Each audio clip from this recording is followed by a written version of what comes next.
What's up and welcome back to the Kinda Funny Gamescast. Of course, I'm Tim Geddes and I'm joined by the new face of video games, Blessing Adeoye Jr.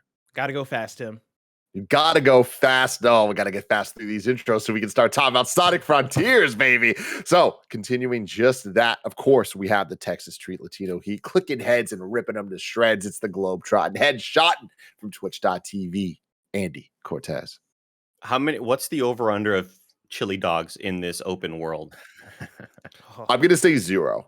I feel like the chili dogs It doesn't look like that kind of Sonic. It doesn't. They look don't like get as much Sonic. love in the video games That's bullshit. as they fucking deserve. You know what I'm talking about? No wonder Sonic's in the state it's in right now.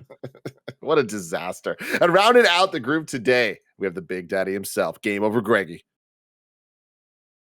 Hello. I think What I you up said to? Greg Miller. Demon Hunter Michelle Branch is fucking shit up, and goddamn Diablo Immortal out here. Why Michelle? So, I was what really did you- scared that I was a Steam Deck for a second. And I was like, no, that's way too small to be a Steam Deck. It doesn't look like a Steam Deck. If I was trying to play it on my Steam Deck, I wouldn't be able to play because only mobile players can play today. Blessing. So go take a fucking photo of your Steam Deck downloading it. All right. Is the reason is Michelle Branch and not Taylor Swift because you couldn't choose a blonde character? Yeah, I didn't. Well, I like to be inspired by a character creator. Oh. I don't know if you've been noticing. I know you guys, aren't my autobiographers over here. You know what I mean? I guess that would be me. Don't worry about it, everybody. Okay, don't worry about it. Don't worry about where I was going. But I've been running a lot of. I've been doing a lot of Diana characters. I've been doing a lot of Wonder Woman inspired characters. I did one for Wonderlands, Tiny Tina Wonderlands. I was doing that. I got rehooked on Kingdoms of Amalur Reckoning. I put like 15 hours into that, the remaster. I made a Diana looking character there too. So it's really when I get to the creator and I look at especially when you look at with them with the gear and stuff and loot on them. Yeah, where could you go? But I did the initial. All right, cool. Can I make a Taylor Swift? And I went through and it was like, I was originally doing the whole Diana thing and I was like doing a little Cassandra from Assassin's Creed Odyssey. And then it was, what if I tried a Taylor Swift? And I went back and I couldn't get the blonde hair right. I don't like a character creator for a game like this that gets into like the minutia of like the tip of the nose, the bridge of the nose. Do you want to do the depth of the eye? And I'm like, I don't need that much detail. So I looked at the faces that were preset, messed with some hairstyles, and I was like, this one is speaking to me as a Michelle Branch. So I'm going to do that because she's everywhere to me. Yeah, that was good. Brought it all back. Of course, this is, oh God, this autobiography is going to be great. This is the Kind of Funny Games cast where each and every week we get together to talk about video games and all the things that we love about them. And this is quite possibly my favorite episode of the year. What is traditionally our E3 bets and predictions. Now, I guess it's just Summer Game Fest predictions. What we're going to do for this is the normal spiel of going around the table. Each one of us, we have 5 predictions. We're going to take turns saying them. And if somebody takes one, we have to come up with another one. And it's going to be predictions for the entire month of June, all the different events, specifically focusing on Summer Game Fest itself, the Sony State of Play that as of recording is going to happen tomorrow, and the Microsoft and Bethesda event that we know that we're getting on June 10th, as well as anything else that we think might pop up, but we'll have to predict that if we think that's going to happen.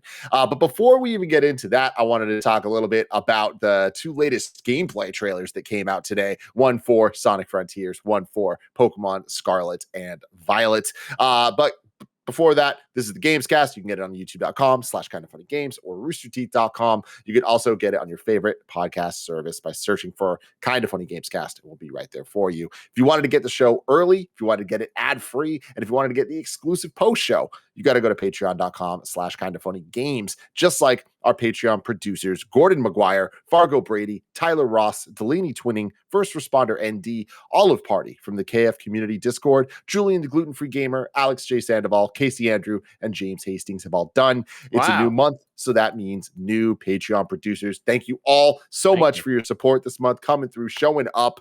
And speaking of Patreon, since it's a new month, that means we have a new platinum item. You can check out the Top Gun Cameron Kennedy design of the Kind of Funny logo. And oh God, in the stylings of one of the greatest movies of all time.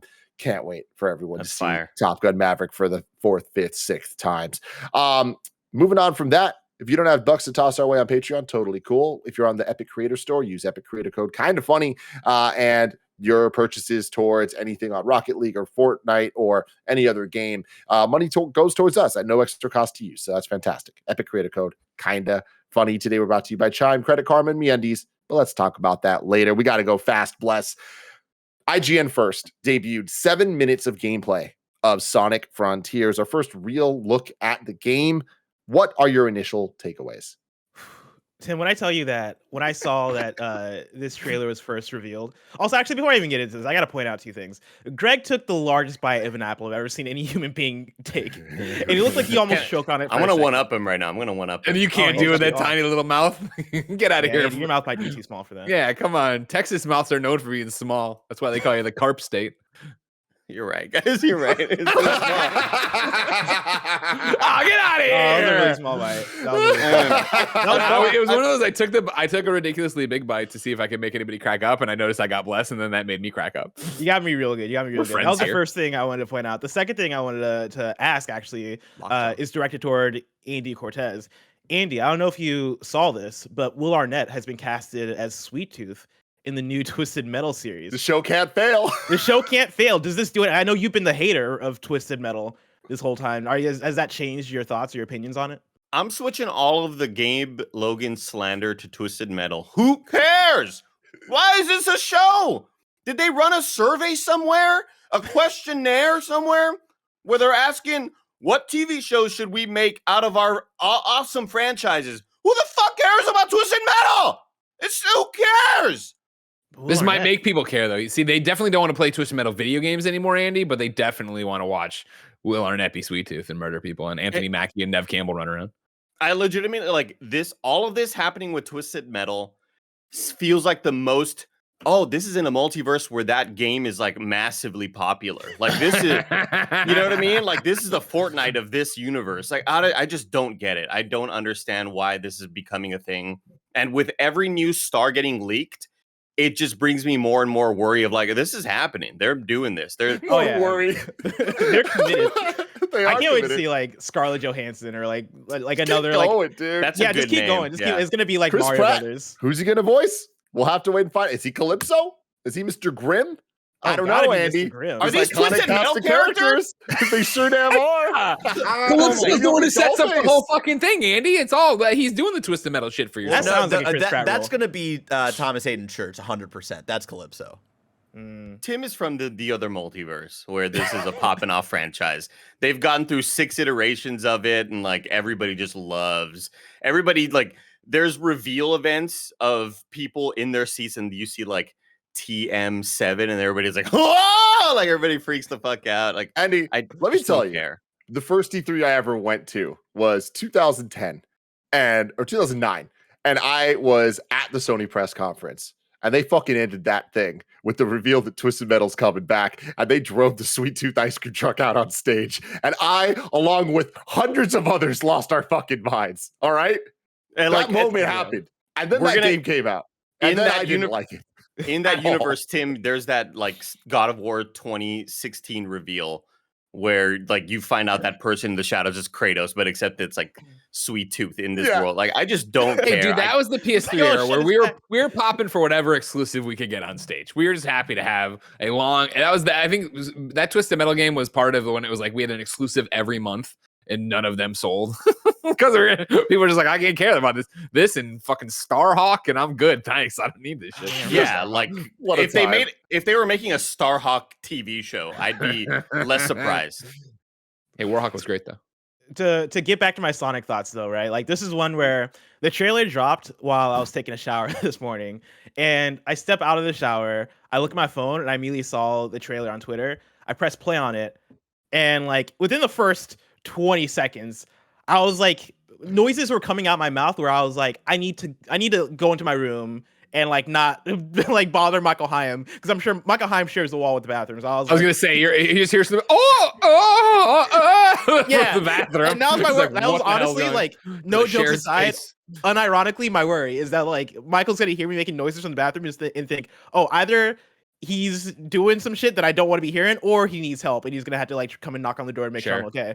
And so I went to my room. I do a thing that I usually never do, which is I pulled up the trailer on my TV. Usually I'll just watch it on my phone, or I'll watch it on my monitor on my computer. I like told my voice assistant to turn on YouTube for this, so I can sit down and watch this trailer. And my journey with the trailer, I think, can be in a way defined by the actual flow of the trailer, which is to say that the very first shot of Sonic the Hedgehog looking across the vista, and you see this Breath of the Wild like, and I know people hate when Breath of the Wild is used to like compare things, but they literally in the reports use that comparison, right? And like they're very leaning hard with the piano, with the open green environments, with all that stuff into that type of game. So I'm gonna make the comparison, right? When you see him looking across the vista and all this stuff, I got chills. I legitimately was like, oh my god, they're doing it. Like they're really going for it. And as the trailer went on, it was that thing of, man, this looks really cool. Man, they're doing so many things that I want to do, but man, am I noticing all of the places where I can see the shortcomings, right? Like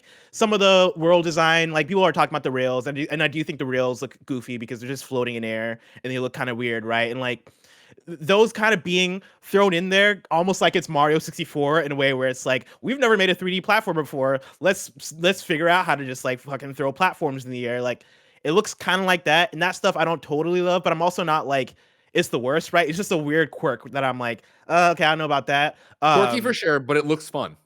It does, and that like, is the thing, right? I watched this entire demo and I was like, all right, I'm gonna play this. Like I think it looks rough, obviously, around the edges and all sorts of stuff, and I don't, whatever. But like, I like Sonic. I was a Sega kid, and this looks like fun. I'll have to run fast, go jump around, challenge myself to get up the side of that wall, get the weird heart. And that's kind of where I land on it, is like, there's like some tidbits like that, right? The real stuff, all that stuff. There's like, there's a lot of pop-in in this trailer, and that could just be like very much pre-release. Like, hey, this is early footage of the game, but it was very noticeable as they're going through. There was also some very interesting like world design stuff in terms of like how guided a lot of it seems, like when you are on the rails, not even the rails in the sky, but the rails that are on the ground. It seems like a lot of that is like guiding you towards specific things, which could be good, could be bad, depending on how free it feels, right? How much ownership you feel like you have as the player to explore the way you want. There's that. Some of the puzzles seem basic in the way that they have what seem like Korok Seed-ish kind of puzzles where you just see a thing in the environment, interact with it, right? Like one of the ones they show in the footage is that it's Sonic turning a statue to face the same way as the other statues that are there, and that then opens up the path to like get the collectible heart. That seemed very Roxy right there. there. Yeah, and like honestly, I was a bit bummed that there wasn't that. It seemed like when you collect the heart, it was just very basic, like, all right, you got it, like keep going. And I wonder if that's like a UI thing. Maybe once you see it with the UI, it'll pop more. It'll feel like more of a achievement once you do it. But the puzzles they showed here looked fairly basic in a way that's could be this is just zone 1, this is just level 1, right? They'll get more advanced as you go, but also could be hey, we're just throwing everything in here. We're trying so hard to beat Breath of the Wild, and I could see it feeling like a generic one of those. And I think that's my biggest fear, is that this game could be them throwing all the stuff into the pot, but it not feeling like it's full of life and full of vibrancy and full of interesting mechanics and puzzles, because it's them trying to do something brand new. That's my biggest fear. That said, I look at this footage and I go, this is promising to me. I do think it's a step in the right direction. I do like all the changes to the Sonic formula they have here, because this is the first open world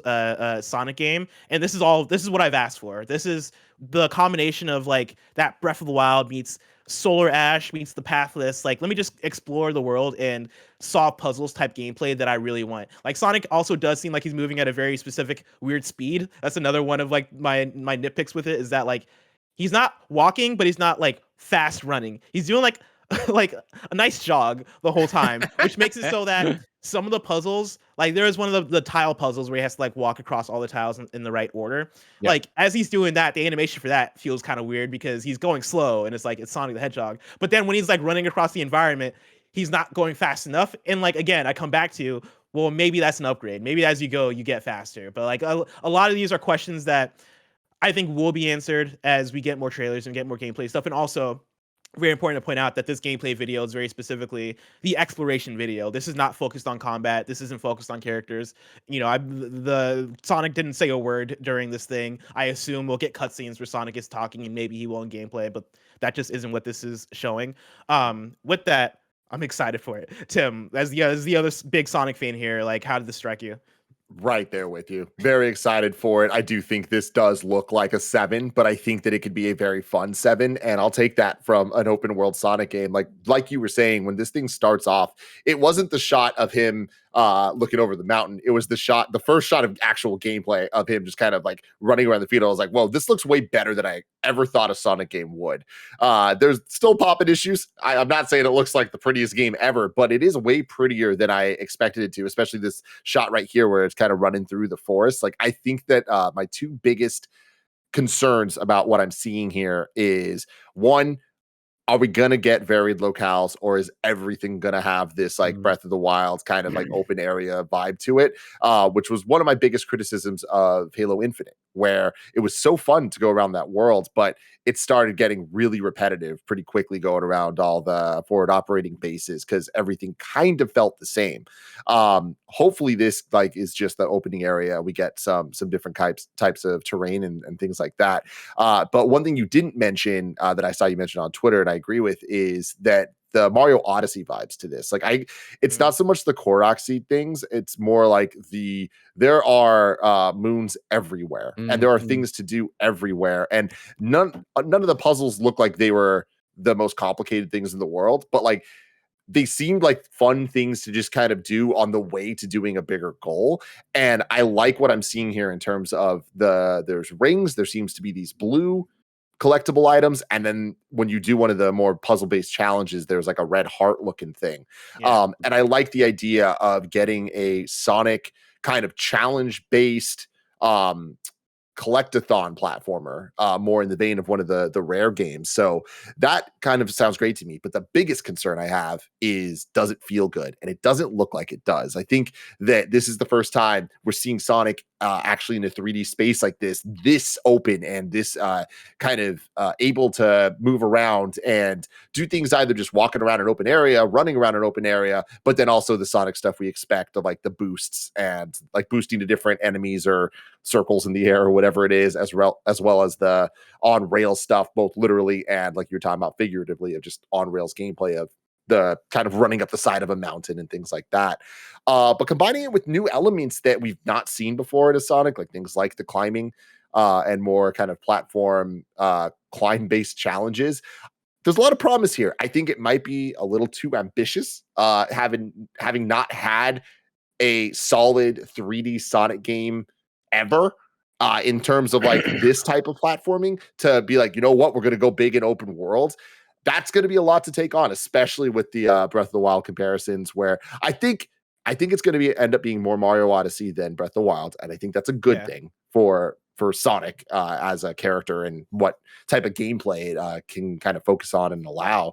But this is way better looking than I expected Sonic Frontiers to be, so I'm excited for that. I think it's silly and funny to hear like the piano music like that is so ripped from Breath of the Wild, as opposed to like what we're used to from Sonic, which is either like, you know, 90s new jazz or like 90s butt rock, 2000s butt rock.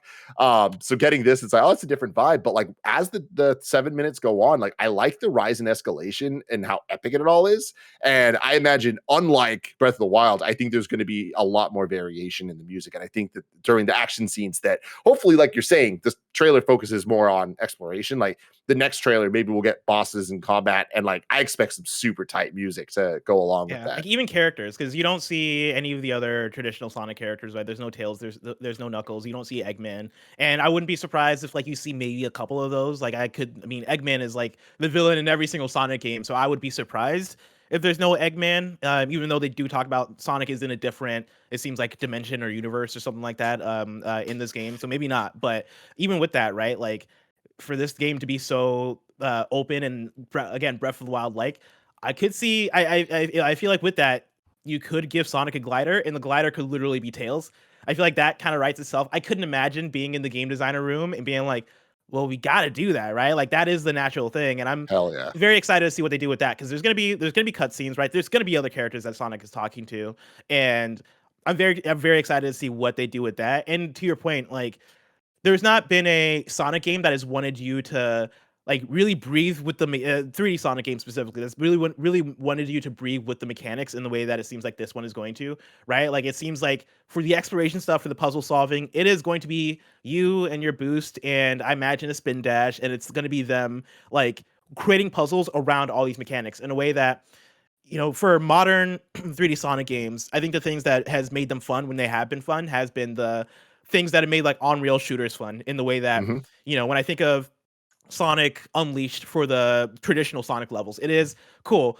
R1 L1 to switch lanes, hitting the target, like the lock on target enemies the perfect way so you can keep going, right? It's about momentum. Or I think probably the best instance, in my opinion, of a 3D Sonic game that has been more traditional, like almost Crash Bandicoot like gameplay, has been Sonic Heroes. Like I really liked how Sonic Heroes played, but that's also a very different Sonic game in terms of what it does mechanically, right? Like linear, you have the different modes. Like it's linear, and then also like you have Knuckles, and so you can get into the brawler kind of gameplay. You have the tail stuff. Like it has a lot of interesting things it does mechanically that is different from something that's trying to be pure Sonic. And this is going to be the most Sonic game in terms of, hey, you are just Sonic and you are going around doing things at your own pace. I think that's going to be a big challenge to make it feel good. And like you said, right, like that is the thing that I don't think is guaranteed so far. They've shown some things that look cool. There's wall running in this gameplay trailer, and like that looks fun. That looks cool. But when he's running up the blue stuff on the side. When he's doing that, and then there's like he's like in like a ditch trail kind of thing where there are like some rails in there too, and he like had like a let me hop on the wall, and almost like Spider-Man style, like sideways wall run off of thing. It seems like you can only do that on specific surfaces, though. It seems like that's not a thing that you can do anywhere. But like maybe if you give enough of those options, it will feel cool. It will feel like you are free running from like doing the wall run, hop into a rail, right? Hop into a boost in the air. Like if you give enough of those options, then I think the movement could feel really good. But also it's that fear of, all right, how magnetized are the rails? Like, how often am I gonna miss rails if I'm trying to like just do like a smooth, gameplay thing? Like, I'm very scared of that kind of thing. Andy Cortez, you had a question, and I appreciate that, Bless, because I think that's one thing that I enjoyed a lot about Solar Ash was the idea that you could miss rails, that you had to kind of be. That's one thing that's always annoyed me about the 3D Sonic games is like jump up and just tap A and you'll just boom, boom, boom, and kind of magnetize and pinball towards the bad guys. I've never liked that as a gameplay mechanic. But to make the player, I guess, feel more active in what they're doing, and like obviously the Breath of the Wild comparisons are always going to be had in whenever you're looking at something like this, especially when you're gandering out at a vista. I mean, I love a good gandering out of a vista. But I will piano. If it's not too late, Sega, hear me out. All right. Sega. Thank you, Greg. If it's not too late, we're obviously seeing where you're kind of taking this game, but let's shift direction a little bit as well. All right. Into a little game that Blessing's playing called Death Stranding. Because this game looks like Death Stranding to me. Wild, like open environments, lots of lush green stuff, and a bunch of high-tech shit. You know what I mean? Give the player the ability to place ramps where they want, to kind of make the open world as traversable as they prefer. Instead of the hang glider, a little like a floating skateboarder, snowboarder. Andy, I'll tell you right now, it's too late for that, but maybe Sonic Frontiers do. Like, this game's gonna be. I think we can shift the course, Greg. We can go another year without a the ship's already out. We can go another year, Sega. You know what I mean? But yeah, I think this game looks like Blessing nailed it when we first got that first reveal of it. He's like, if this can be in any way like Solar Ash or like the Pathless, this is where the franchise I think needs to go. It's still kind of goofy, the fact that it's Sonic and he's a kind of silly character. And in a way, watching this, it looks like that open world fan game, Sonic game that came out like 7 years ago, or it was just an open world demo sort of thing. In a lot of ways, this looks like Sonic in Unreal 5 sort of thing. And I am interested to see what they do with cutscenes and with cinematics, because I feel like Sonic has always kind of been known for having these characters. So how are they going to ground him in this universe in a way that doesn't feel silly as all hell? It's an excellent question. I mean, yeah, that's the thing is, like, I don't think they've every single Sonic game, I think, to some extent, just feels off in terms of that exact thing. Like Sonic Forces, there's a scene early on where they talk about how Sonic's being tortured. And it's like, what is the universe you guys waterboarded? Yeah, like essentially, much. Yeah. Like they're like, oh, Sonic's alive and he's being tortured. And it's like, what the fuck? Like I remember hearing that and being like, yo, what is going on in this game? We need the nuclear code, Sonic. Yo, it has that vibe, dude. Forces is wild. Forces is wild. And like that's not like it's not strange for Sonic, right? Like it's strange in the sense that it's strange, but that's typically what 3D Sonic is. Like if you point toward any of the 3D Sonic games, and you're gonna have shit where it's like, what is the tone of this? Why is Sonic making out with a human being? Like, yeah, it's like 90s action mixed with like just really weird. A really weird mixture of trying to be in this real world setting, but having these characters that just don't fit in that kind of setting. And I think with this, you have an opportunity to be a little bit more defined in what it is, because it seems like this isn't the same Sonic we've always had. That was one of the things I was noticed during the original reveal for this game, is that this doesn't seem like it's classic Sonic or modern Sonic in the way that we talk about, like in Sonic Generations, you have the two versions of Sonic, right? Like one of them's like gotta go fast, and the other one doesn't say anything because he was from the 2D world. This doesn't seem like it's either of that. It feels like for them it is a, hey, let's start from the ground up and try to reinvent what Sonic is, and with that maybe redefine the tone. And I think it could work. I think that might mean that we don't see Tails and Knuckles, and maybe we don't see Eggman. Maybe we do see just pure villains and characters and robots that are made specifically for this world, in the way that Kirby and the Forgotten Land had that exact same thing and didn't feel super jarring. I think that might be the direction for this one, and I think it could work in what you're talking about. Moving on to another game that. Well, hold on. I want to jump in. Sorry, I've been letting you guys go. Like, looking at this one, I'm excited for this. Like, I haven't played a Sonic game in quite some time. Like, you know what I mean? I feel like that was, me obviously with the Genesis. Not, bro? I just didn't like them. You know what I mean? Like, Genesis Sonics were my jam, and then like, I did I was committed to Sega for quite some time, and so like, I had Spinball, and then I had a Saturn, and I was playing. And I just fucking moved away from Sonic, right? And even so, Mania, like I played a bit, but even at that point, I was just like, I'm not really feeling out. This is nostalgia for sure. Yada yada yada. Looking at this, like, I think you're nailing it. Looks like a 7. Giant open area. How's it going to make sense that Sonic's there? Yada, all that stuff.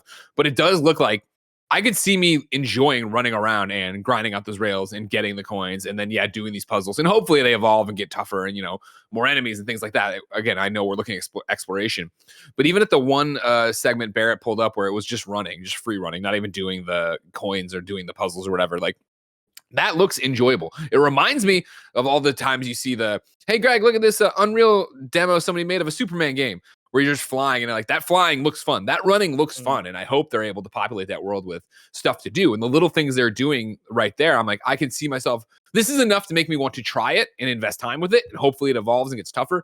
I don't think it looks phenomenal by any stretch of imagination visually. And I don't know if it's going to be the most engaging thing, but I'm excited to play that, which is rare for me to say about a Sonic game.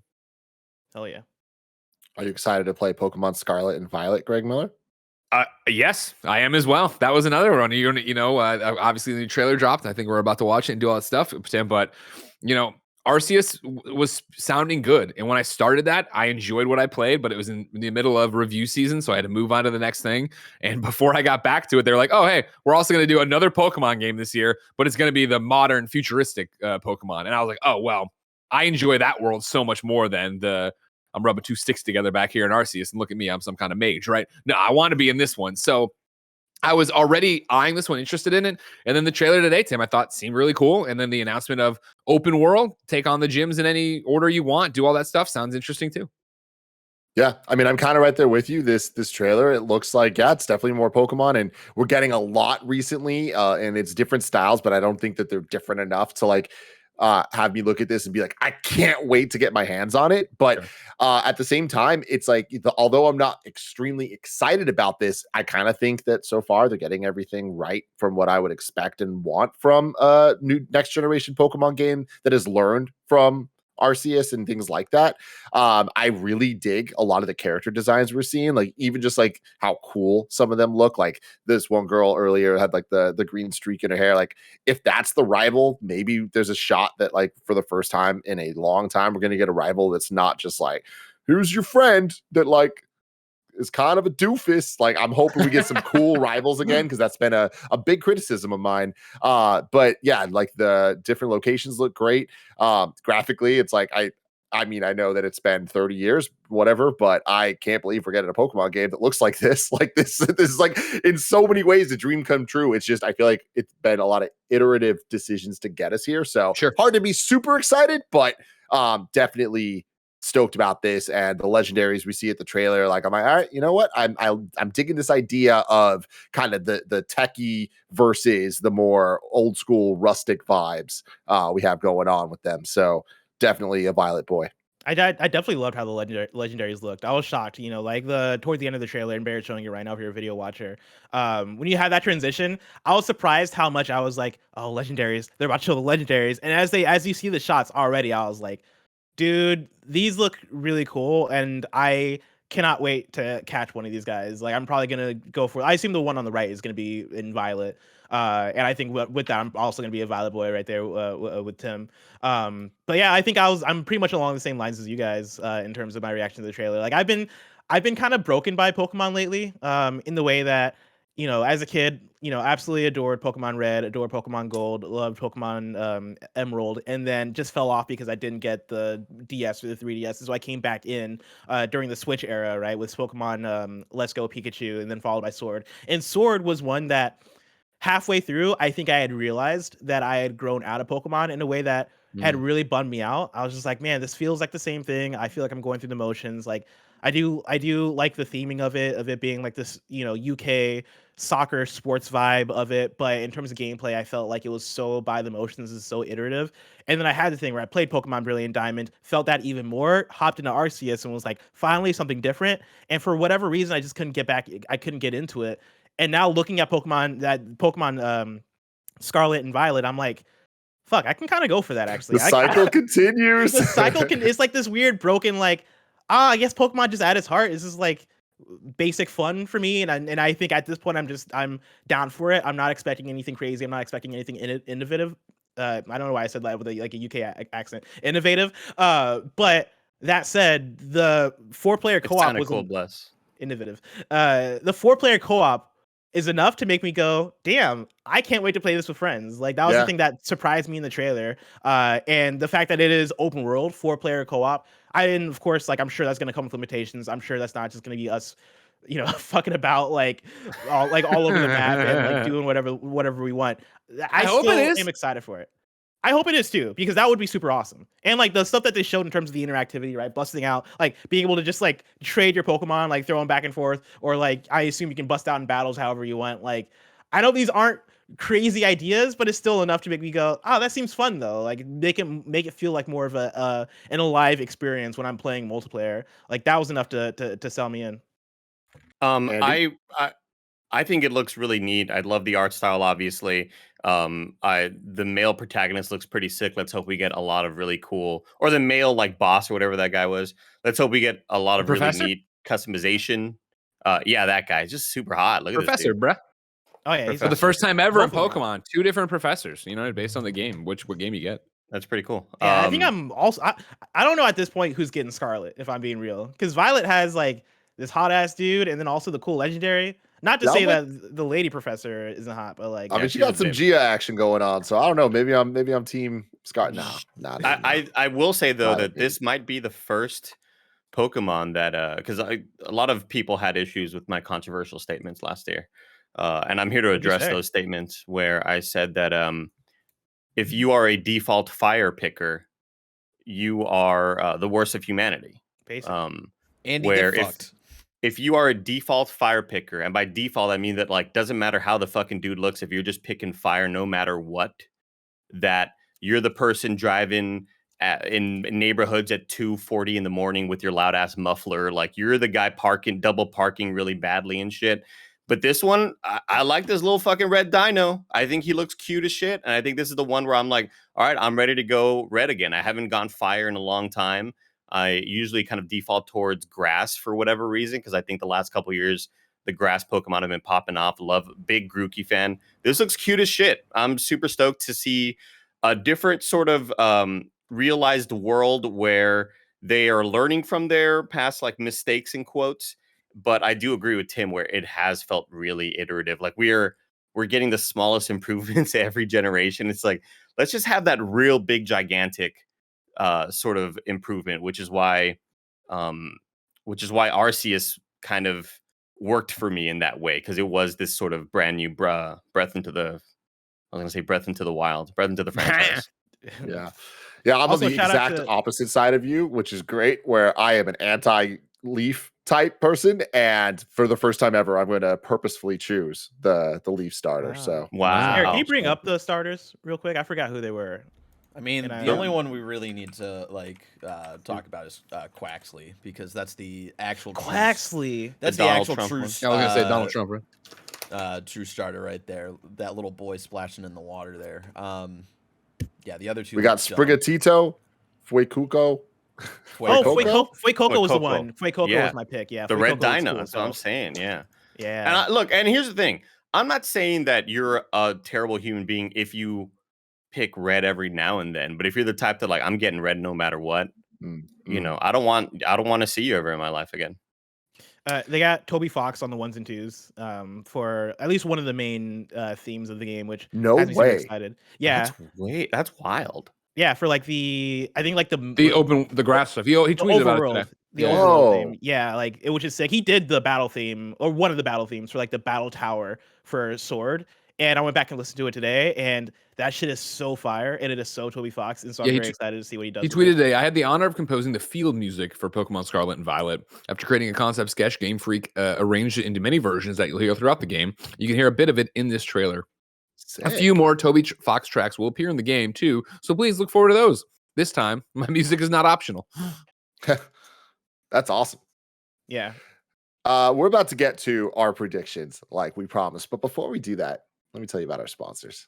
This episode is brought to you by MeUndies. I love MeUndies from head to toe, all over my body. If you don't believe me, of course, right now, I'm wearing the MeUndies shirt. You can tell by the little tag going on right there, right? I got the MeUndies lounge shorts going on. Of course, I got the undies, and then boom, MeUndies socks, baby. That's how we do out here at KindaFunny. I love being soft head to toe in the micro-modal fabric. You already know all about that, but if you don't, let's face it, summer's sweaty, but your butt doesn't have to be. With MeUndies light and breathable micro-modal fabric, you can stay comfy and cool all summer long.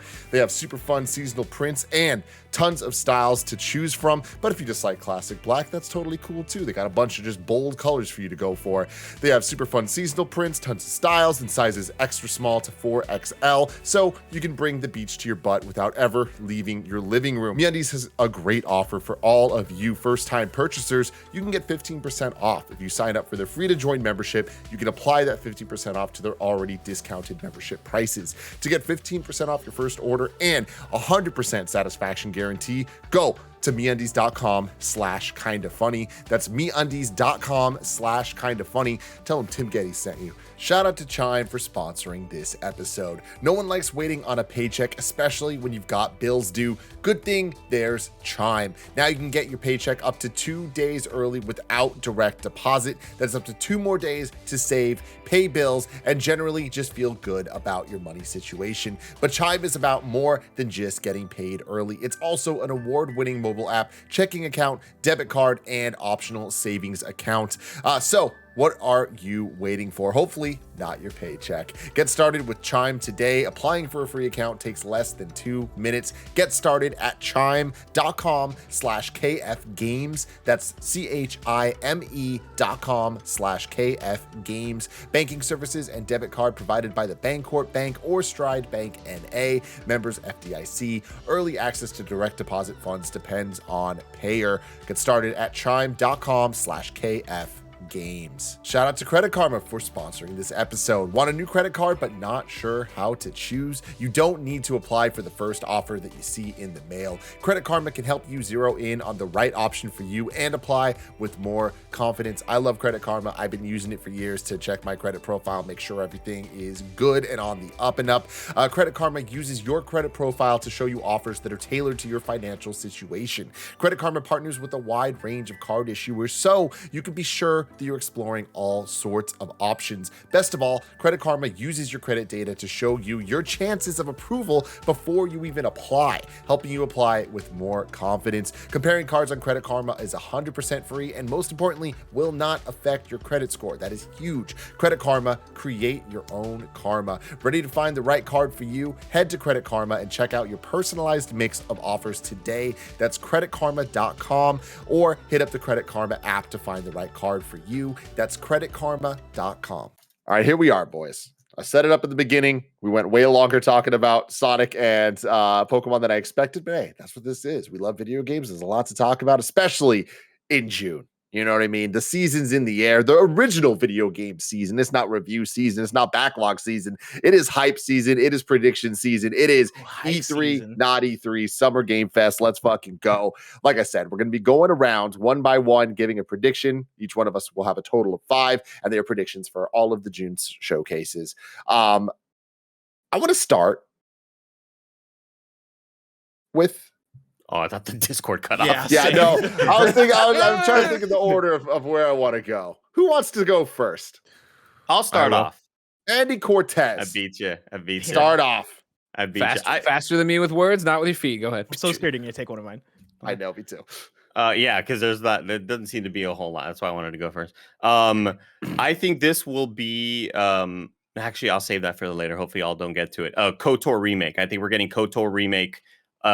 Sort of shown the trailer. We're getting like a really cool look at it. It's going to be a third-person action game. It's not going to be turn-based because they decided we want to make this game fun too, right? Everybody, they decided like, hey, wielding a lightsaber is the coolest thing of all time. Nobody wants to take turns with that shit anymore. We want dashes. We want parries. We want a game in the style of Jedi Fallen Order, kind of. But it's going to be KOTOR remake shown like full in-engine type of stuff, and with no date, obviously. But where is it going to be shown? You mean like like in the reveal, like a beginning end sort of thing? No. Remember, we're counting SGF as all of June, so it could be PlayStation Showcase or State of Play. It could be Jeff Keighley's thing on next Thursday. What are you saying it's going to be? I was assuming it was going to be tomorrow. I think that's going to be tomorrow at the third party sort of thing that is highlighting like more third party type of games. Yeah. Very interesting. When they first showed the trailer, was there any type of date? Was there any type of... we just showed it and no, there's nothing there. All it says is a Legends remade for PS5 and that was it. And then it just showed Espear, the PlayStation logo and Lucasfilm at the end. I forgot it was Aspire that was working on it. Yeah. How do you guys feel about Andy's prediction here? Because I'm not convinced. I think this one might be a little further out than being. I would love it. I want to believe, but yeah, I don't believe. I'm with you, Tim. I think it's just further out. I don't think they come out and have anything new yet to show for it. I don't believe in the sense that this was originally shown off at the PlayStation Showcase late last year, and so I would think that if it's going to show up again, it would be at a Sony event. And I don't think the State of Play is going to have something of this magnitude. I think the biggest thing that we're going to see tomorrow at the State of Play, maybe this is part, maybe. Yeah, save it. Be careful. Don't be spurting out any freaking predictions here. Don't be over there, Blessing. All right. I'm going to say I don't think we're going to see this at the State of Play. Okay. Bless, you can go next. Fuck you, Tim. Where do I want to start? No, when we say this prediction episode, is this the entire summer? Like, is this up until August? So I'm looking at June. I'm looking at things. The parameters here that I'm putting on this are if it happens in June, specifically at PlayStation State of Play, Summer Game Fest, the event, or the Microsoft Bethesda showcase. But we don't know if a Nintendo Direct's going to happen. So you could predict because there will be a Nintendo Direct and it'll include XYZ. Because I was thinking like, some of my predictions span as far as opening night live for Gamescom. And I guess I can roll back on that in that case. Roll it back. Walmart, roll back. Roll back those prices. Mm-hmm. Oh, man. Oh, then where do I want to start? I'm going to say this.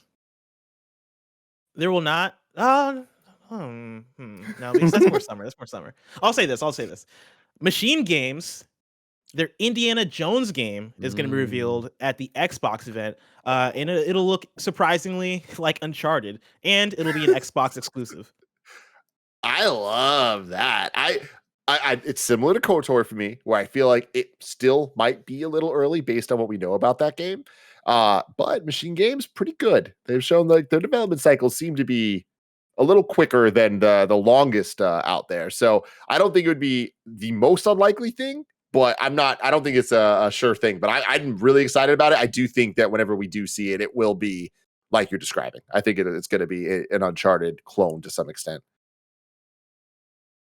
The thing I'd add to that too, right, is like looking at Machine Games. I feel like they're about ready to show something off. You know, even if Indiana Jones isn't coming in the next year or so, like even if it's coming in, let's say 2023, 2024, they Wolfenstein 2, the new Colossus came out in 2017. So that was like 5 years ago. And then they had Youngblood, which I believe was co-developed with Arcane, and that came out correct me if I'm wrong, 2019, yeah. And so like we've had some years, and like, you know, how much of that has been spread between them maybe working on Wolfenstein 3 as well. That's where things get iffy, where I'm like, I don't know how far Indiana Jones is, but I'm gonna stick by it. I think Indiana Jones is probably gonna come out before Wolfenstein 3. I think that's the priority for them. Any thoughts, guys? I don't think it'll be like Uncharted. I feel like that's going to be a bit too. I feel like it's going to be a bit too similar, and I think it's going to have a lot of horror type vibes. I think it's going to be a little bit creepier and scarier than what an Uncharted would bring you. Unless you're talking about the end of Uncharted, because that always just scares the shit out of me. Greg Miller, what's your next prediction? Your first prediction. I'm going to stay with the spooky. The rumors are true. June 9th, 2022, at Jeff Keighley's showcase, Team Bloober will reveal their Silent Hill 2 remake, whatever Silent Hill they're working on. Okay. You figure Bloober team already on Jeff's, list of confirmed publishers / developers that are showing stuff. Bloober has that rumor going around. They're working on that Silent Hill thing for Konami. There's also a rumor of some other game they've been doing, and obviously they're making other games. But I think this will be where you get similar to, I think we're just talking about the Indiana Jones, what we were just talking about with KOTOR. I think those CG teaser trailers are put out there and are awesome, but then I still think it's too soon for those games to come. I think this will be that kind of trailer, where it'll be the trailer, it'll be like some creepy stuff, and it'll be, Silent Hill, Bloober, Konami, and that'll just be it. But we'll have our official confirmation to start spinning our wheels about it. And when it comes out, Greg, what do you, this is not adding to your prediction, just look tip of the hat if you're right. Thank you. Sure. What do you think the overall climate is on it? Better than expected. Okay. I think Team Bloober, has not earned a lot of goodwill industry-wide. As these rumors continue to circulate, people are always like, they fucking suck. How are they getting these games? Yeah. I think this will be better than expected because of budget and, the fact they've probably given time with it, and you hope Konami's allowing them to do something cool with it. I'm also going to assume that it is better than expected, and I also expect a tip of the hat. I'll give it back to you. If that happens, I'll give it right back to you. Little exchanging of the hats. That's what we call it. I feel like it's a fair prediction there. I think that this is it's a likely thing, just because that they're going to have to announce these Silent Hill projects at some point, whatever they are. And I feel like we're going to keep predicting them, and eventually it's going to happen. But I do think that I didn't realize Bloober announced they're going to be there. That, I think, really is a telltale sign that like something's going down. And if not that, then what? So I think you might be right. Thank you. I like being right. My prediction. I can't believe you guys didn't say this, so I'm just going to take it. Hollow Knight Silk Song. There it is. Oh shit. Summer Game Fest. But my prediction, just to add a little bit of spice to my life, risk it all, as the kids would say. Spice up your life. It's not going to be a Beyonce shadow drop. We're just going to get a release date. But I do think that it is going to be a Summer Game Fest reveal, that we get a trailer for this with a release date, and it will not be the day of Summer Game Fest. Do you think it's this year, Tim? I do. I don't think they put a release date if it's not this year. I like it. But so you said you don't think it's going to be Summer Games Fest live? No, I think I do. It will be. You think it is? Oh, okay, it will be, but it just won't come out. He doesn't think it releases yet. Oh, I see. You don't think it's going to shut. Okay. Yeah. I agree with that one too, because I think you do that and you just risk fucking it up. Mm-hmm. You risk, if you do that, you don't get the push for it, because everybody's waiting for this game. Obviously, you want headlines on IGN and GameSpot of, hey, it's coming on this day and date. And then also, you don't want the traditional morning of, guess what? One of the territories accidentally pushed live a banner ad ahead of time, or, a pre-order page when they updated this thing on the back of Xbox. Like, there's so many ways you can screw that up, and like, you just don't want to screw that up. God, this looks good. Wow. Andy, you ever heard of this game? What'd you say, Greg? You ever heard of this game?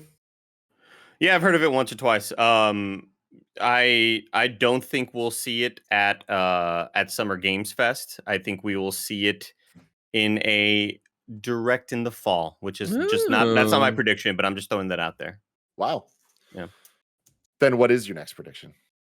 I predict that we will see, similar to my KOTOR remake thing, that we will see first gameplay of Avowed. I believe Avowed will be showed off. It is Obsidian's kind of like, hey, this is our first thing we're making underneath Xbox.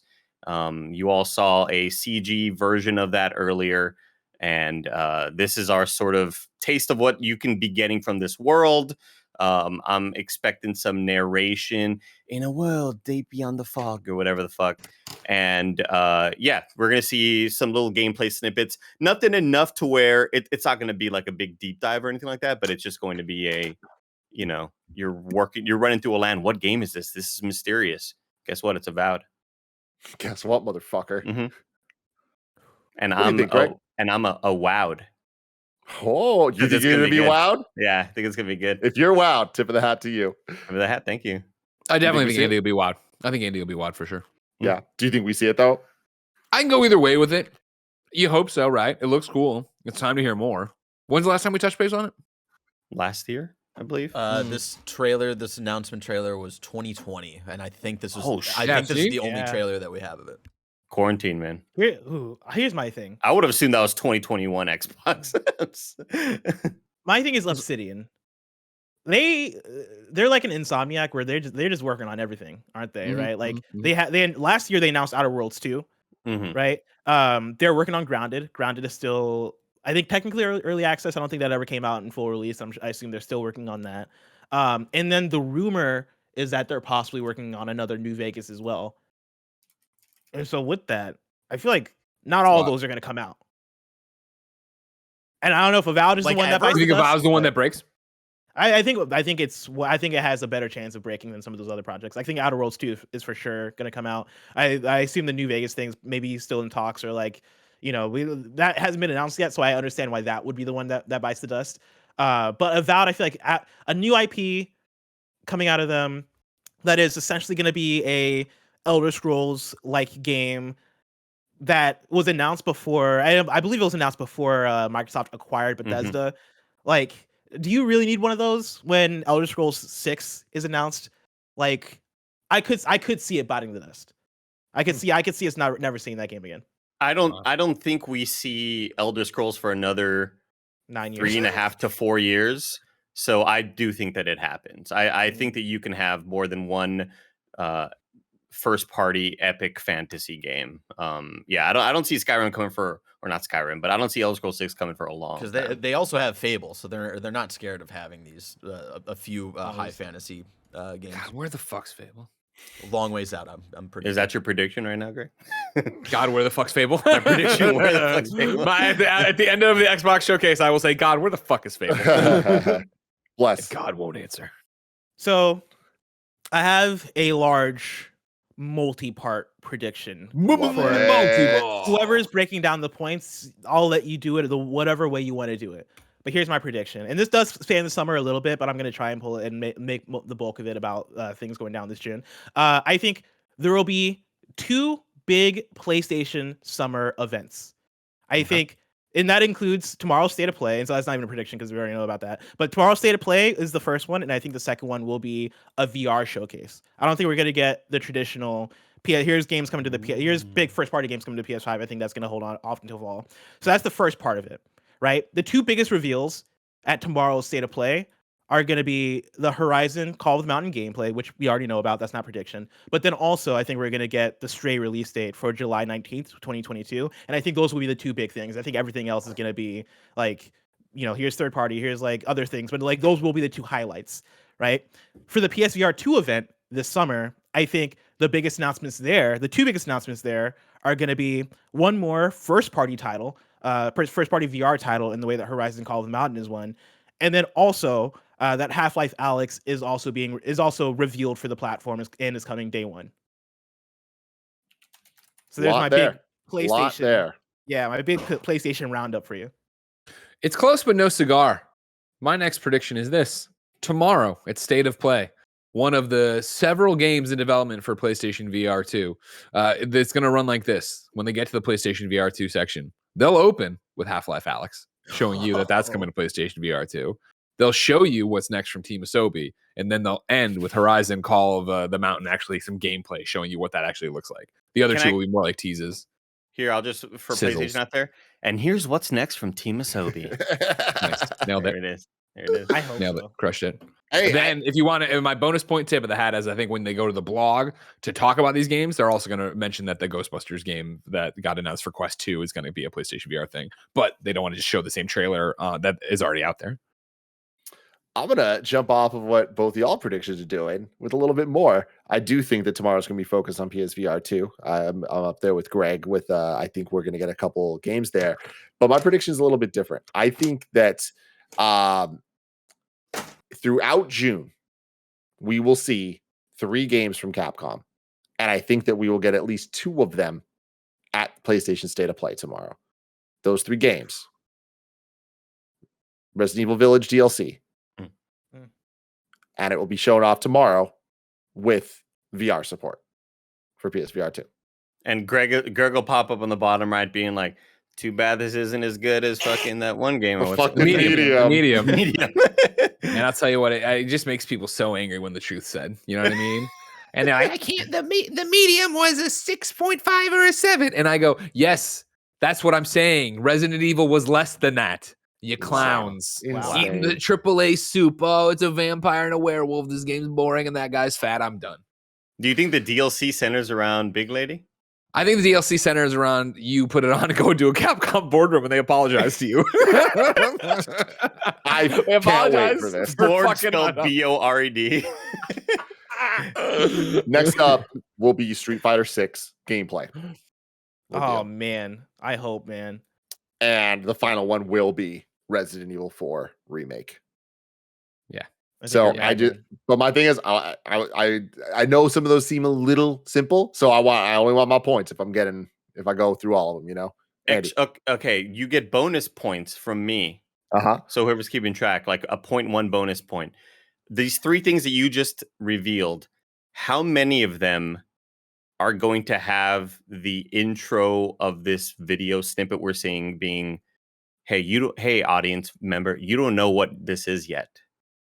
You're not sure what world this is. Oh, the red bandana, that's Ryu. You like, one of those sort of trailer things, like the way they always sort of hit that sort of thing. What's going to be doing that? I think RE4 would be the only one to do that, and that would be in line with kind of how they've shown the remake trailers in the past, where they have had that kind of big reveal, like the Resident Evil 2 remake, like a with a little rat running around. Yeah, you know. Yeah. Yeah, we can see that. I imagine that'll be the case. I do not think that we're gonna. And now I'm ending my prediction. Now I'm just like adding a bunch of shit. I don't think we're gonna get all 3 tomorrow at the State of Play. Like I can imagine maybe 2 of them. But then maybe one of them at Game Fest. Is Capcom part of Game Fest? Yeah, they are. Yeah. So you just hear Matalo, and you're like, oh. We're gonna see more Dio Field Chronicles. Actually, I think that's Square Enix. I'll take it back. The fuck is that? It was at the last State of Play, I think. They were like, we have 2 games from Square, or maybe it was Let me check real quick. And now here's what's next from Square. What's next from Andy? I think Jeff Keighley has made a really good friendship with From Software.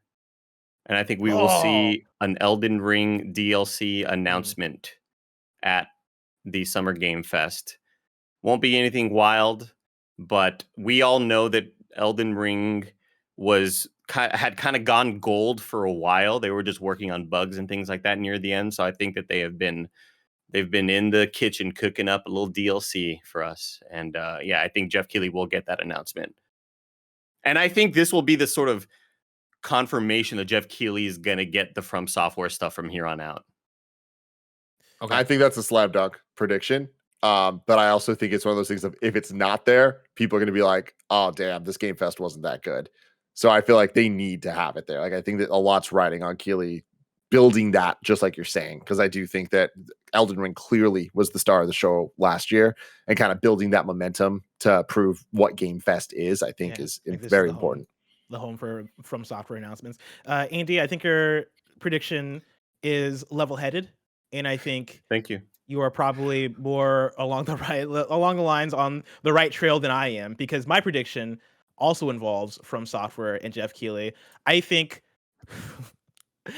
From Software reveals a new game, and that is Armored Core at Jeff Keighley's event. Yeah. More Cyan freaks out. Yeah. Wow.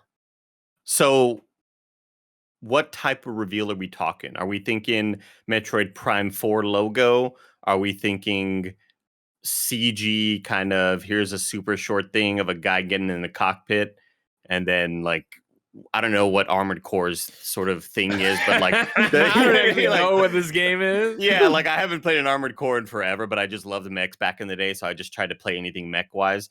But like, do we get the Armored Core thing of like time to go core or whatever, like whatever their catchphrase is? I think it's very cryptic and mysterious. Because I think they'll want to drag this one out, because again, they just put out Elden Ring, so Armored Core isn't coming out like tomorrow, and so I think in the way that we got that original Sekiro reveal, and all of us were like, "What is this? Is this what was it? I think it was like Onimusha. Yeah, I think that was like the popular like idea of like, oh, this is gonna be that. I think it'll be a From Software logo and just like machinery, right? Like I think it'll be like, oh, what is this? And then that's it. And then we learn late in the year, maybe Game Awards, like they finally put the Armored Core name to it. But like we all know it's Armored Core, right? Like the rumors have been out there. It's From Software, so they've done Armored Core before. But I do think it's very cryptic. I think they barely show anything. I think it is either legitimately machines moving and no name, or it is just a logo that says Armored Core. Armored Corbius.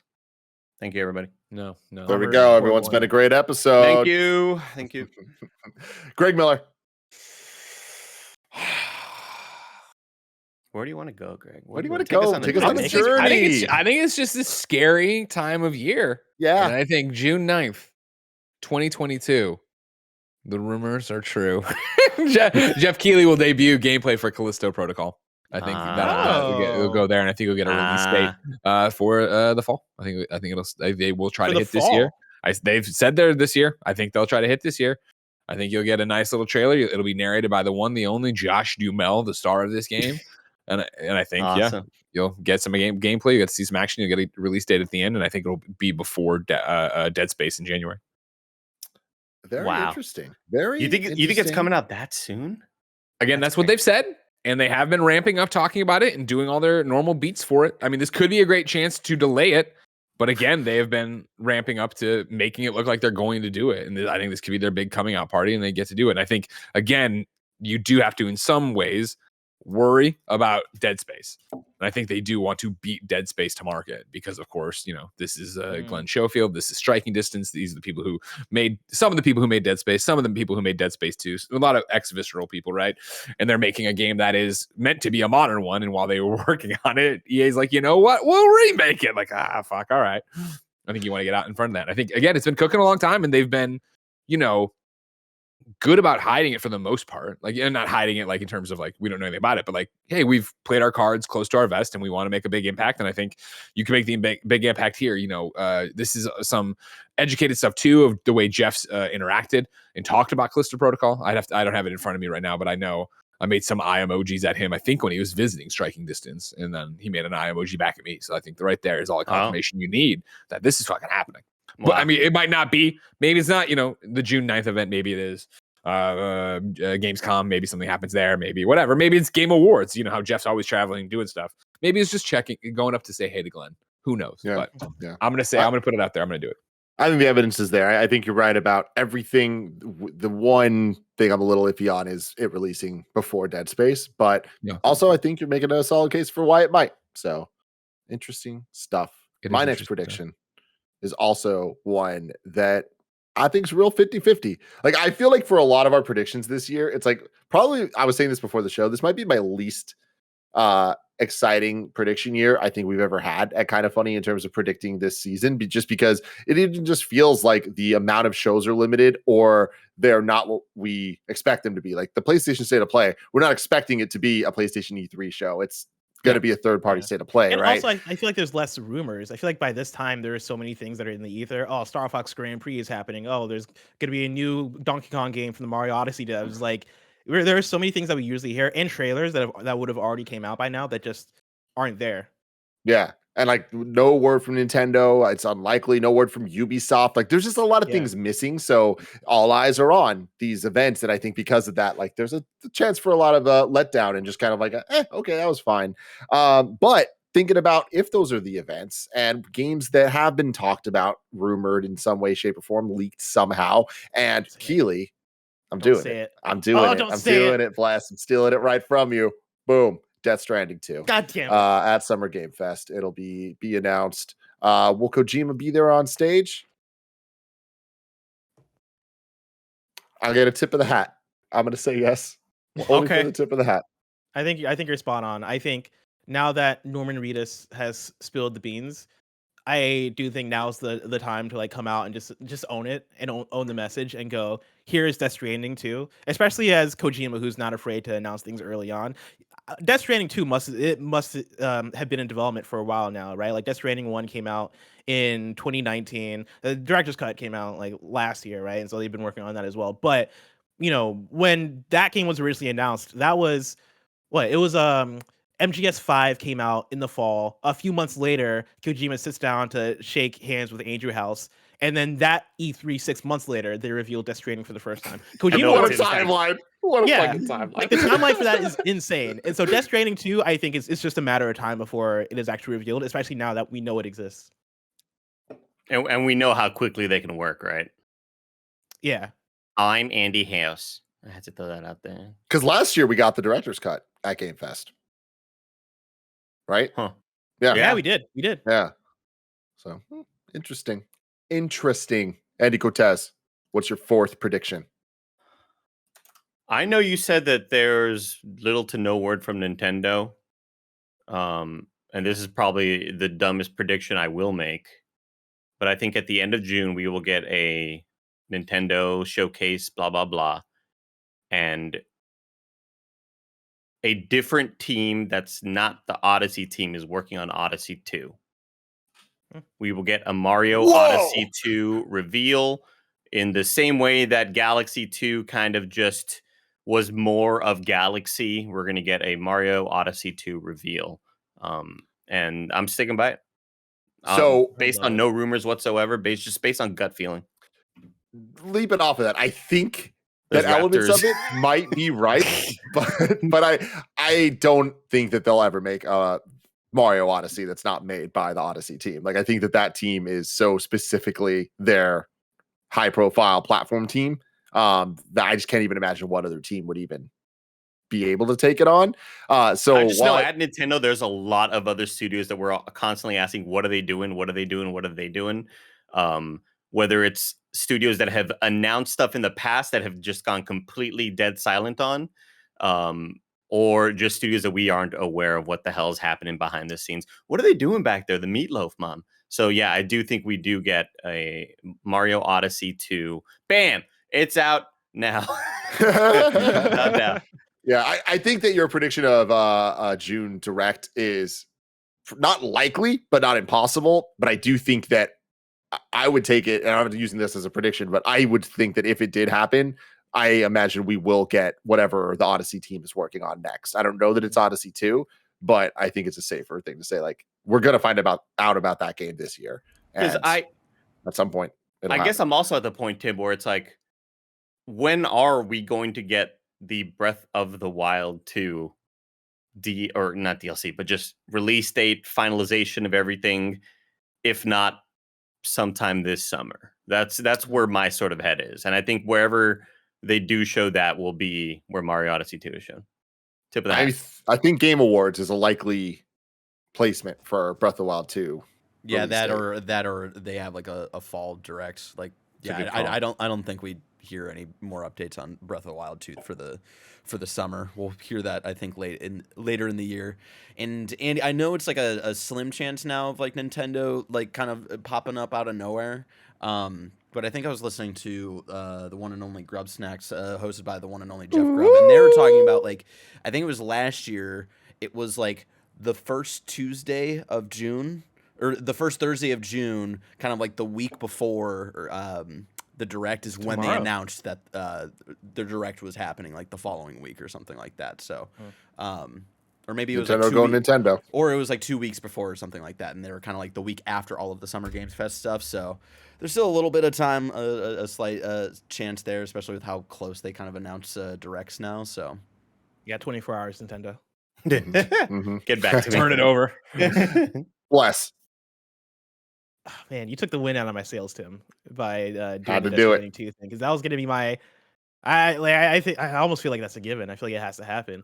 But another one that I'll put at a similar level that has to happen at some place, and I think I'm gonna give it to Jeff Keighley because I don't know where else it would happen. God of War Ragnarok. I think that needs a release date reveal. I think they're gonna aim for the fall, and I think with that, what better place to do it than Jeff Keighley's Summer Games Fest live event? I think that's where we're gonna get God of War Ragnarok. I think we get a gameplay trailer, and I think we get a release date for this fall. I mean, I think the fact that PlayStation is confirmed to be part of Game Fest in some way, shape, or form, I think. Do we not think that the only involvement there is tomorrow? That's the thing is I feel like, yeah, I assume that as well. But like, I think that at least this gives the option. There is the chance. And I think Bless's logic is sound that like it really depends on how much of a grasp Keighley has on the industry. Is it what he wants to have? Is he there yet? Or is he still working towards it? But I think also, he has it. You think he has it, Greg? Okay. I think he has it this year. I think PlayStation's playing ball. I think they're doing state of play there. And I think they'll take God of War and put it on the not grander stage, but it kind of speaks to what we've talked about before of what is a state of play and what are expectations for a state of play. And announcing that you have some exciting reveals from third-party partners and some PlayStation VR stuff, you don't want to go put God of War in there because now guess what? Every time a state of play comes around and it is exciting announcements and VR stuff, people are going to expect the world. And so why not take this biggest one and put it on a stage where everybody will be watching and you get to own the E3 that is this E3 this year. Great. Yeah, and I think they're putting the state of play or putting the Summer Games Fest logo in the state of play from PlayStation, not just Jeff Keighley, I think signifies that they're willing to play ball. And yeah, to that point, right? Like I think state of play is not where you show a God of War. A PlayStation Showcase is, and I just don't think a PlayStation Showcase is going to happen. And so in that case, like, where do you show it? You could just drop it on a blog, but the Summer Games Fest live thing is right there. You figure you do Summer Game Fest, and then you can still do the God of War Ragnarok state of play, like you did with Horizon, which is looking at systems and how you're upgrading and how things have changed and what, all the jazz like they did with Horizon, where they went through and really got into the minutia of what was going on in Aloy's life. And last year, right? Like, this is right that Death Stranding Director's Cut did reveal at that Summer Games Fest kickoff last year.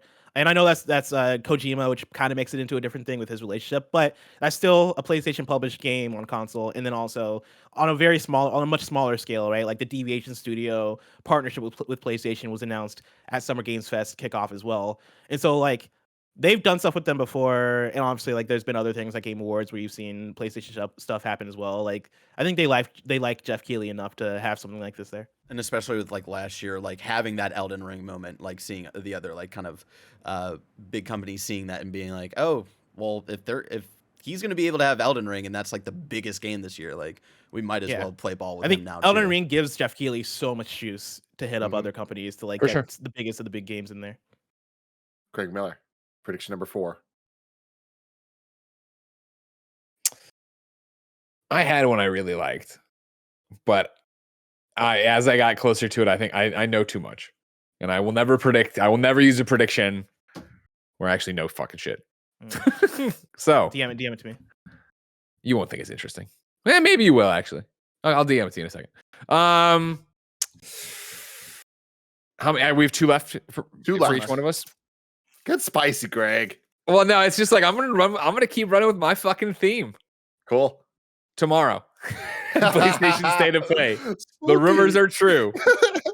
I think that tomorrow, one of the predictions I'm talking about is that is where Dead Space Remake gets its first official trailer. Dead Space Remake, of course, had a bunch of streams and a bunch of gameplay put up where they're showing difference and stuff. It hasn't had the packaged marketing. Here's what how it actually is. And so I think that would be a good space to do it. And I think you can't do them both on the same show, Callisto Protocol and Dead Space, right? And so I think EA already has a relationship with PlayStation, obviously. Well, I mean, everybody has relationships, but it wouldn't be weird for EA to debut something there. I think Dead Space is the kind of game that a lot of us are gonna, or I'm gonna mark out for. A lot of video game fans are gonna mark out for, but I don't necessarily think it's so big that you need to worry about a bigger impact of it, especially the way they've been marketing it so far with these dev streams, especially with the way they announced the January release date of just being like at one of the streams for the devs. I think you need to start the ball rolling on telling the wider world it's there, and I think State of Play is a good angle for that because it is an exciting announcement for the third party, but it isn't earth-shattering. It's just going to be, hey, you guys love this game, and here it is remade, and they're working on this. Yeah, it's interesting for Jeff. It's interesting to look at the going back to what I was saying about this summer. Just kind of feels weird. Like there's no EA Play as well, and that last year was where we saw Dead Space remake first revealed. So, with that in mind, they kind of have to find a new home that isn't their own, right? Yeah. With EA Play not existing. So is it going to be State of Play's third party thing? Like, I think that's a little weird with like how imagining PlayStation and EA. Correct me if I'm wrong. I don't remember them really partnering on much. But this could be the start of something with that. And I think you're right. We don't see Callisto Protocol and Dead Space at the same event. That might be a little weird. Yeah. Too much. It's too much, right? And even ex-girlfriend at the party. You don't want. Yeah, it's weird. Yeah, exactly. Yeah, you can't have them be there. They can't. Yeah, be there. Greg, you'll get a tip of the hat from me on this one. Which one will be, to go along with your theme, which game will look the spookiest of all the spooky stuff you've mentioned? Ooh, I mean the spooky. I think Silent Hill. If Bloomer Team's Silent Hill comes through, I think that's going to be a much more cinematic trailer. You know what I mean? Of a tease, and I think that would inherently be more spooky than the gameplay you'd see from Callisto or Dead Space, just because gameplay in general gives you that sense of a little bit of ownership, being able to fight things.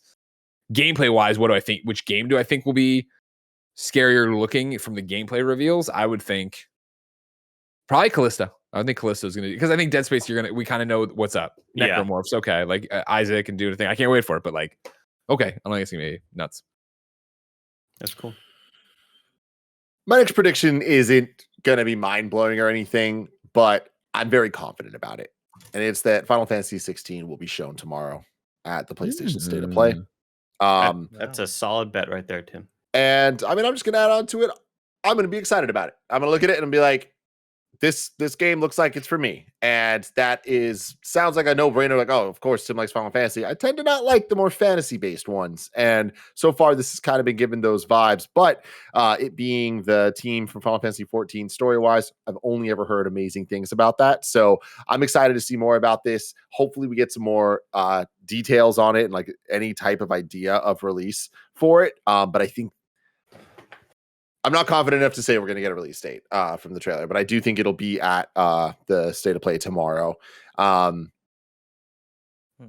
gut tells me no. I haven't stopped. You're not confident we're getting a date. You're not confident we're getting a date. I'm not. I feel like based on so many things I've heard that Final Fantasy 16 is kind of the closest of a lot of these games to being ready.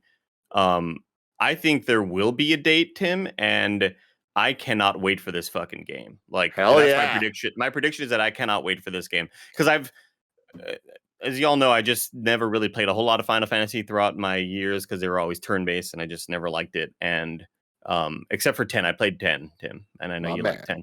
But I haven't really been able to play a Final Fantasy game where it is fantasy themed. Like, I'm so used to the buckles and the steampunk sort of shit, and yeah, I think this game has the potential to be massive. I'm right there with you, actually. Like between Final Fantasy, Stranger of Paradise, and also Final Fantasy 7 Remake, I've gotten like I got really into those games. Even so much so that I went and I played a lot of the original Final Fantasy 7, and like, you know, I'd played it back in the day, but I played way more of it than I'd ever played before in this last playthrough. Like I got 20 hours in compared to like 3 or 4. You know, I could see this new gameplay speaking to me. The thing is, I don't know if I'm with you in terms of it showing up tomorrow. I think I could see it showing up at like a Summer Games Fest Live, or like if PlayStation did do like a random like event or something along those lines, it's showing up there. Like I feel like this does break the expectancy of the level of announcement that you'd expect at a State of Play. Like I feel like if it was going to be there, maybe they would say something. I don't know. Traditionally, Final Fantasy updates have been State of Plays. It's an exciting third-party announcement. Like Final Fantasy 7 Remake, like they their like tee up for it was State of Play. So that's why I'm leaning so hard on Capcom and Final Fantasy when it comes to the PlayStation stuff. It's like so far, looking back at the fairly short history of State of Plays, the most exciting announcements have been from Capcom or Square in their partnerships with PlayStation. So I imagine that will be like the pinnacle of what we could get from this thing. I mean, the crazy shit would be Final Fantasy VII Remake 2, which we got to hear about eventually. I don't know if this summer's the place for that though. Andy Cortez, final prediction. There's about 3 different ways I want to go here, but I'm going to take the road less traveled. Robert Frost. Actually, this is staying completely on character with me. This year we saw Kingdom Hearts 4 get revealed, right? Mm-hmm. We also saw a Steam listing for Returnal. This NVIDIA leak. Oh, wow. There's something to it. This NVIDIA leak is more and more true with every passing minute, everybody. And what's missing on the Steam, or what's missing on the NVIDIA leak? Bloodborne 2. Oh. Bloodborne is one of the only Sony exclusives that we have not seen. That's totally not true. Not one of the only. There's plenty of them. But you know what I mean? It's one of the only Sony exclusives that has not been shown to be that's going towards PC. There's no PC port. Where's this goddamn PC port for Bloodborne? It's not getting a PC port. It's getting a PS5 exclusive by Bluepoint. And that is announced at Summer Game Fest. Jeff Keighley is going to just bring the heat, baby. Why isn't it on the NVIDIA leak? Because there's no PC version, everybody. It's only going to be on PS5. I hope I so. love you. I love you remake, so much, Andy. Full remake, full graphics. It's going to look as beautiful as Demon Souls. There will be a performance RT mode as well. That's another big sort of prediction from me. So, yeah, tip of the hat for me there, just for predicting it. Yeah, this is going to be, it's going to be a massive Summer Game Fest. Jeff Keighley is bringing the heat, and Bloodborne PS5 remake.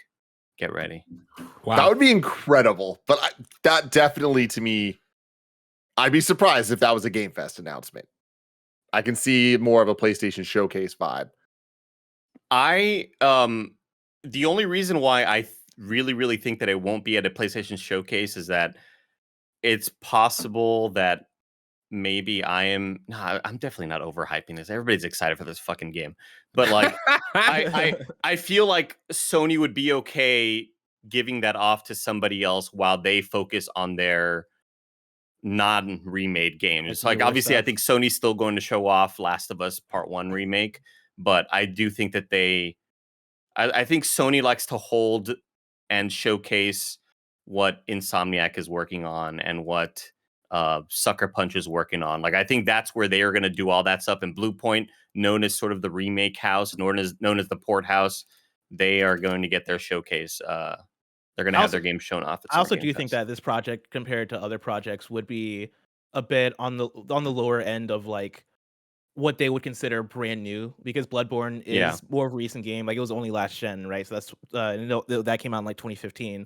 And so like the stuff they would do to it, I think would be way less than what they did for Demon Souls and for Shadow of the Colossus. It would be more along the lines of what Bluepoint used to be in terms of like the remastered Shadow Colossus and the collection stuff. And I think with that, this would maybe count as like almost like a Bluepoint half project of like, yo, remaster the shit out of this game. Like, give it the ray tracing, give it the FPS boost, give it all that shit. Make this game look really pretty, and we're gonna hype up the release. But it may not get the same treatment as like a full-on Bluepoint, like a Demon Souls would, or if Bluepoint went and remastered the Dark Cloud for me specifically. Like I do think that I could see this appearing elsewhere for that reason. And again, I've been saying since that first sort of leak happened is like, I think if this were just going to be a remaster, then it would be going to PC as well. If this was just going to be a remaster of up-res textures, maybe better lighting engine, stuff like that, we would have seen this on the Steam or on the NVIDIA leak, along with all of the other shit that's leaked that seemed super improbable back in the day. I would like everybody's GTA trilogy. Everybody's reaction to Kingdom Hearts 4 being on this is like, this is no fucking way. No, there's no way. Yeah. And like, again, if this were just a simple remaster, it would have been on the list because it would have been going to PC as well. But I do think it's going to the Demon Souls treatment of getting the full remake, full everything's being rebuilt from the ground up, except for like the core engine and the core code. Gonna be interesting. Plus, what's your final prediction? It's tough because there's a few things that have gone through my head, and I feel like some of them are basic. Like I was gonna be like, "Oh, Saints Row gets another trailer." Obviously, it's gonna get another trailer, right? Like it's not exciting. I could talk about Helldivers too. I think that's probably gonna show up, but I'll leave that to Greg. I'm sure Greg might want to predict that one, so I'll let him have that. Instead, let's talk about Zelda, but not the one that we're all looking forward to. Let's not talk about Zelda Breath of the Wild 2. Instead, I want to talk about Zelda Twilight Princess and Zelda Wind Waker HD. I think a collection will be announced, and I think it will be released for the Nintendo Switch this fall. Okay. Wow. So you only get points if you claim where it gets announced. Is it a direct? Is it a tweet? Or is it Summer Game Fest, which Nintendo is not officially part of? Honestly, that's the hardest part of it, is where, because I do think it could happen at multiple different places. The Nintendo logo not being a part of the Summer Games Fest thing throws me off, because I feel like, they've done stuff with Jeff Keighley before. Like that's a partnership we're used to seeing. It surprises me a little bit, which makes me think that maybe we will see Nintendo Direct. I'm gonna say it. I think we see Nintendo Direct, and I think it happens there. Maybe it's just later in the month this time. Maybe it's not happening next week. Maybe that's the thing. So I'm gonna say yes, Nintendo Direct. They announced this. I think it's a random trailer drop, but I'm with you, Bless. I think we finally hear about these last two games that have yet to be ported to the Switch from the Wii U. Xenoblade X still remains. Okay, whatever. The two of the last three games we still have yet to hear from, and it's something fans have been. There's NES Remix. Don't forget NES Remix. Oh my god, two of them. Yeah, NES and SNES Remix. Two of the three most important ports over from the Wii U over to the Switch. Fans have been asking for these two HD versions of these games for a long time. I think Nintendo knows that. We've been predicting for years that they might be holding off on it to kind of fill time for Breath of the Wild 2 in case that gets pushed, which has become true, right? Yeah. I don't know. My gut feeling says it's a random trailer drop throughout the month. I can see being that, because they've done that before as well with this kind of thing. I forget how Skyward Sword was announced. I feel like that was a direct, because I remember watching it with you guys, so I want to say that was a direct. Yeah, yeah. I think that they made such a big deal about the Zelda anniversary or whatever, and I think that they would give this sort of there would be a bit more celebration behind this in some version of video. Like I don't see this just being a random drop or a tweet or something. What's the year for Zelda anniversary this year? Is it 31st? I forget. Was Zelda anniversary last year? Last year was 35th, right? Yeah. 35th? Yeah. And all we got so was we're not. Sword. But we assumed, we assumed that like it's a different count. Like maybe the calendar year started in May or something like that, and maybe it's like a belated sort of thing. Like bless fiscal anniversary. Your parents want to celebrate that anniversary, but like there was a funeral at that time, so they're celebrating a couple months later. Sure. Grandma died. Andy, you're sounding like a Persona fan who've been trying to justify this like 30th anniversary year-long celebration that they've been doing, which is them just announcing tie-ins to like toiletries and putting their characters on toilet products and shit like that. My birthday month, Yeah, it's just trying to figure out like how would Year Luigi. The year Luigi. That's the thing, is like Nintendo, if there's anything that Nintendo loves, it's contextualizing things in unnecessary ways. Like, did you release Skyward Sword for the anniversary, or was it just prepared? Right? Like, I think this is coming out because it's gonna be ready, and like I'm sure they've been sitting on this for a while. And I think with them delaying Breath of the Wild, I think this fills in the Zelda gap. Come this winter, it will be the 20th anniversary of The Legend of Zelda: The Wind Waker. The Wind Waker. Now experience it on Switch with the HD version from Wii U. And hey, here's also Twilight Princess. Is it really the 20th anniversary of Wind Waker? December 13th this year. I bet you money that's what they say. It's either going to be that, or it's going to be, hey, earlier in the year we delayed Breath of the Wild to 2023 to fill in the gap here. Like, and I feel like that's them admitting defeat too much. So I'm going to go with Barrett and say, I think they're going to say the 20th anniversary of Wind Waker, and we're all going to roll our eyes. They're going to go, it's the 20th anniversary of Wind Waker, and it's the 16th anniversary of Twilight Princess. Bet him money, but that money has to go towards pizza for the bet. Okay. Pizza bet. Pizza bet. I'm down. Greg Miller, final prediction. I gave you the Helldivers 2 one for free. I don't want the Helldivers 2 one. I appreciate it. I thank you. I hope that's happening. I you know how hard I'll pop for that. I'll go crazy. I actually think I want to double down on something you said before that. Yes, the rumors are true. On June 9th, 2022, at Jeff Keighley's Summer Game Fest, you will get a Saints Row trailer. And it will end with 2023. Not what I thought. It will end with 2023. Their fall from February to August to 2023. Blessings. I would die. Audible reaction there. That hurt.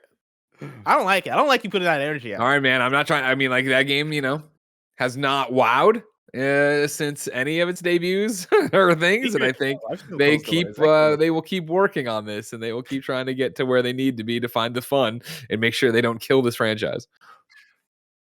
I am gonna jump off of that with my final prediction here.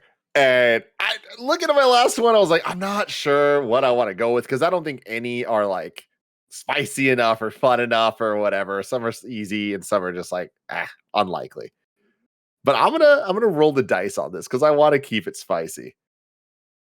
I don't think from Game Fest, State of Play, or the Bethesda Microsoft conference, so those three, just those three events, there will be any delay revealed.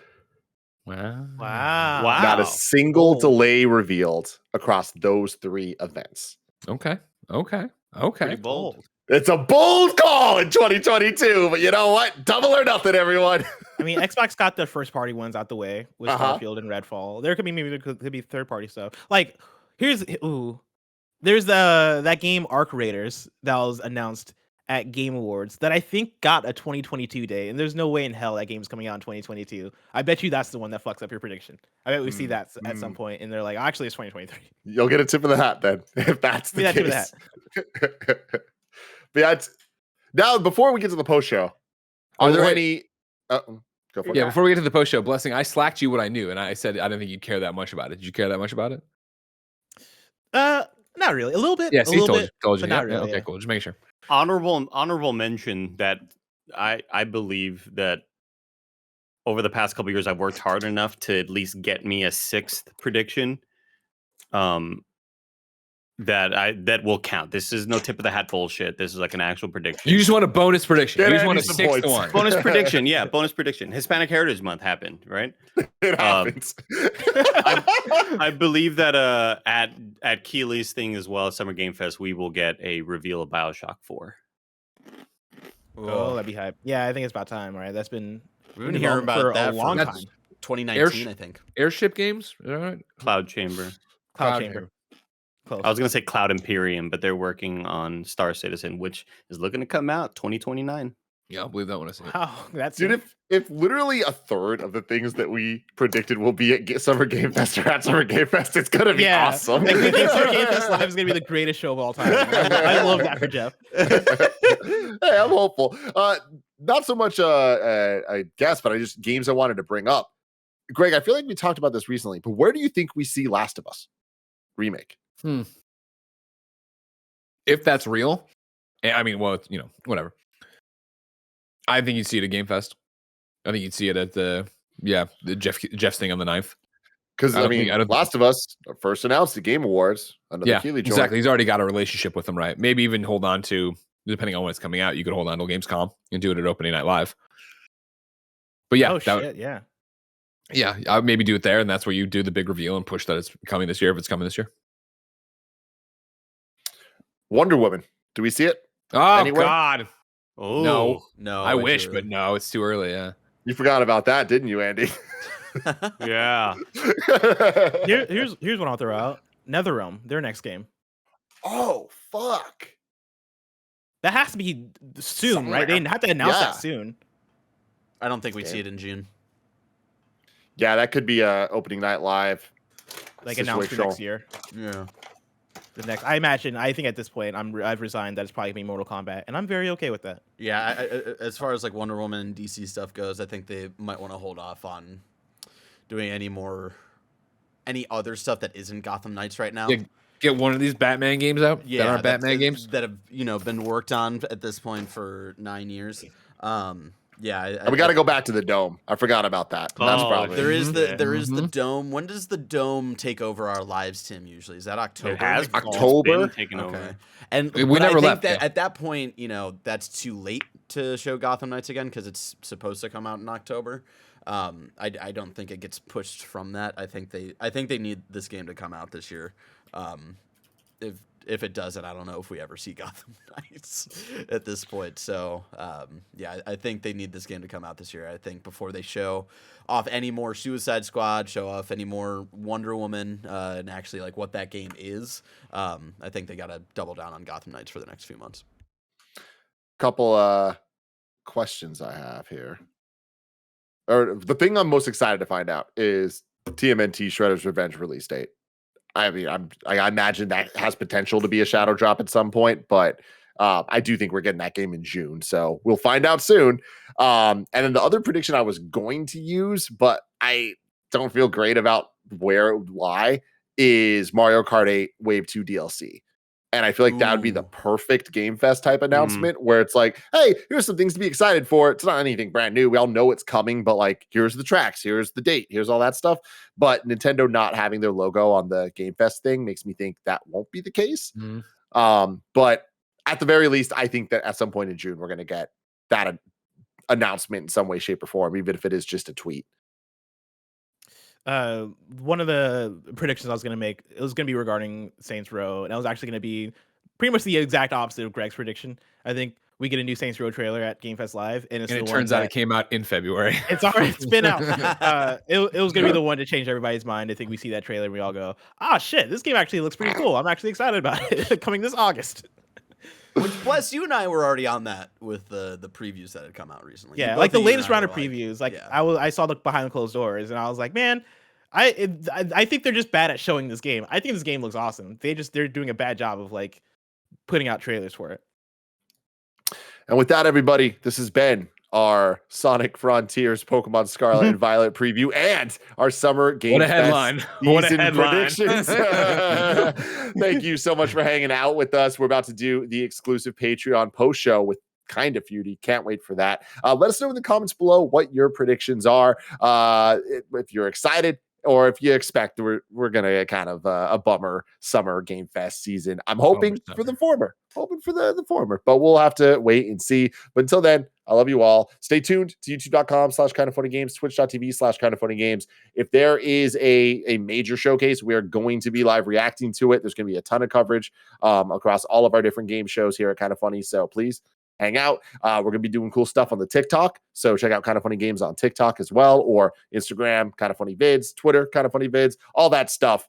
It's E3 season. I can't wait. Remember, we're allowed to say we're going to LA. We're going to LA to play a bunch of games for Summer Game Fest next week. So yeah. Expect some previews. Expect some fun times. Love you all. Bye.